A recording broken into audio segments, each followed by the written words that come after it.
tinha 18 anos, eu estava bem perdido. Não via muito futuro para minha vida, porque em mais ou menos 1997, 1998, não existiam muitas universidades,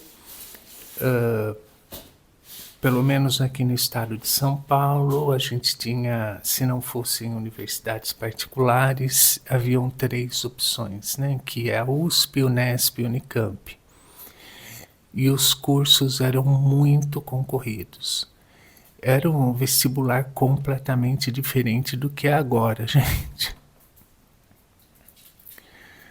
As questões, o nível das questões eram muito mais difíceis, não havia cota, não havia SISU, não havia nenhum tipo de facilidade para nós entrarmos nas universidades. Eram poucas as vagas. E daí eu pensei o seguinte, eu vou sair do país. E eu resolvi, como eu tive uma educação boa, acreditem ou não, totalmente em escola pública. Eu estudei numa ilha de uma escola pública muito boa. Eu digo ilha porque a escola pública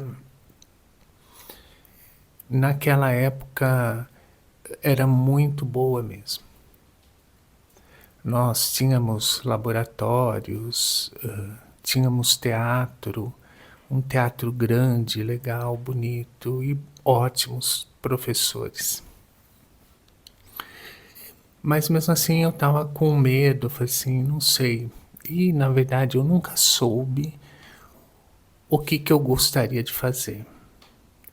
Então eu pensei, surgiu uma oportunidade de trabalhar como au pair, como babá de dois meninos na Alemanha.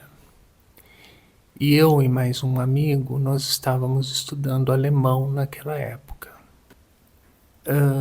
Por conta, né? Nós tínhamos uma professora alemã, uma professora particular, e resolvemos aprender alemão.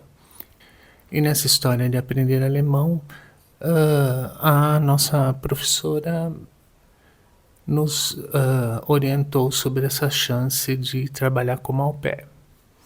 E eu fiz toda a papelada, eu preenchi tudo e fui até que rapidamente escolhido, né? Naquela época você só pagava a passagem aérea. Mas concomitantemente com essa possibilidade eu estava prestando vestibular. Havia uma pressão muito grande para que eu fizesse algum curso que realmente desse dinheiro. Porque da primeira vez que eu prestei o vestibular eu queria fazer artes plásticas, né? E minha mãe foi contra veementemente. Mas eu estou falando tudo isso porque eu lembrei, essa nossa professora gostava de nos ensinar alemão com algumas obras clássicas, né?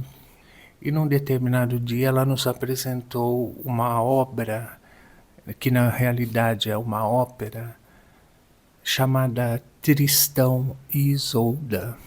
É uma ópera de um compositor chamado Wagner, Richard Wagner, né? E essa peça, essa composição é famosíssima, é maravilhosa e tem várias inovações técnicas, algumas genialidades que só esses músicos de música clássica entendem, né? E esse compositor serviu como inspiração para muitos outros, né? E Eu realmente acho um absurdo de bonita, né. Principalmente essa parte que, se o YouTube não barrar, eu vou tocar para vocês, que é a finalização da ópera, porque a ópera mesmo tem, acho que mais 4 horas de duração.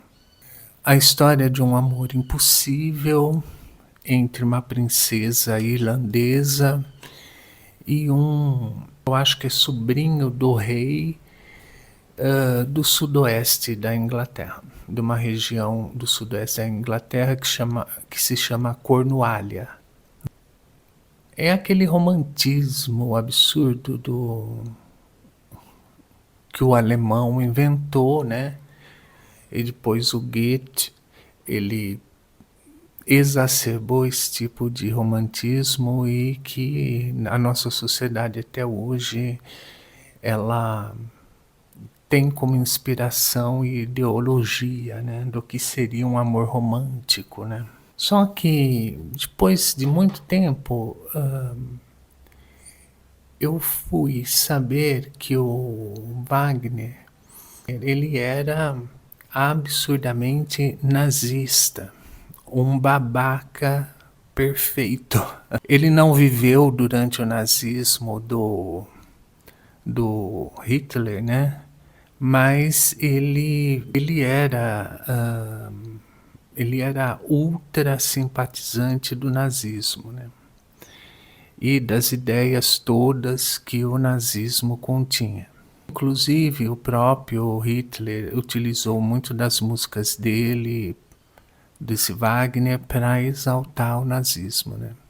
E para mim, isso foi um choque, porque na minha cabeça, como uma pessoa que compõe uma ópera tão maravilhosa poderia ser um total e imenso babaca? Isso para mim até hoje é uma coisa que eu fico perplexo, né?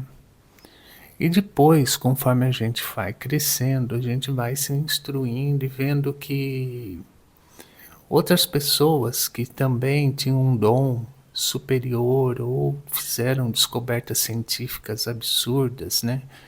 Como um dos descobridores da estrutura do DNA, que é o Watson, ele também era extremamente nazista, pregava a eugenia e a superioridade branca, né?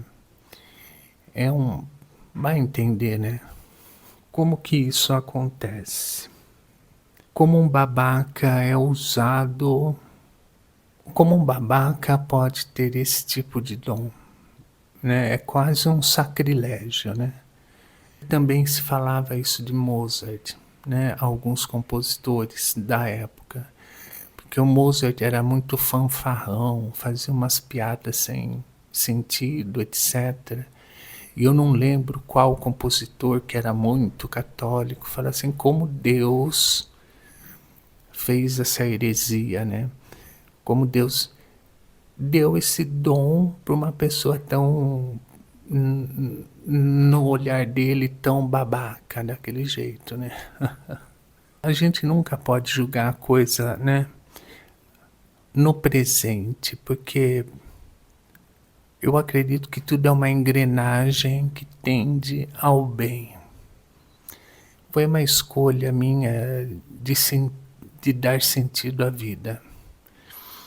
E eu sei que existe eu não sei se ele já faleceu, provavelmente já faleceu, um maestro famosíssimo, ele é especialista nessa ópera, ele estudou a ópera a vida inteira e conduziu essa ópera a vida toda.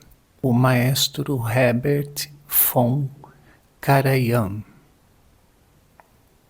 E esse maestro, ele na época do nazismo, ele se filiou ao partido nazista não só uma vez, mas 2 vezes, e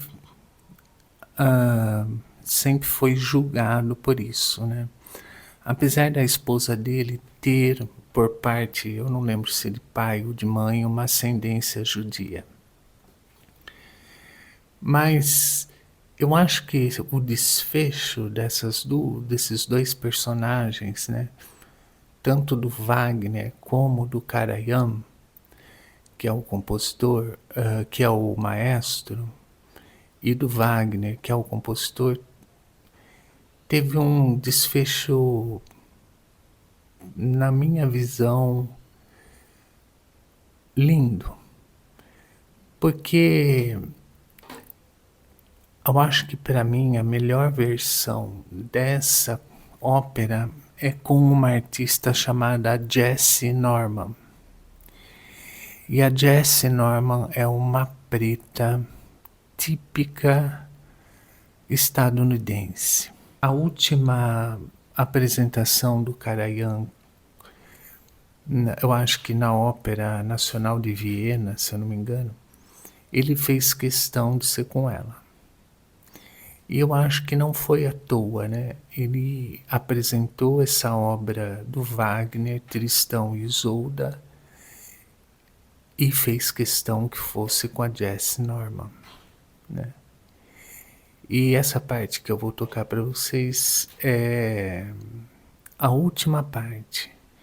É uma parte muito bonita, né? Porque no final da história o Tristão morre. E a Isolda fica uma coisa meio nebulosa, a gente não sabe se ela... Isolda transcendeu. É difícil falar se ela morreu de tristeza ou se ela se matou. Ela simplesmente transcendeu junto com o grande amor proibido dela. Essa última parte se chama Liebestod, que é amor-morte, né? E eu não sei que desfecho eu vou dar esse fatídico vídeo de domingo.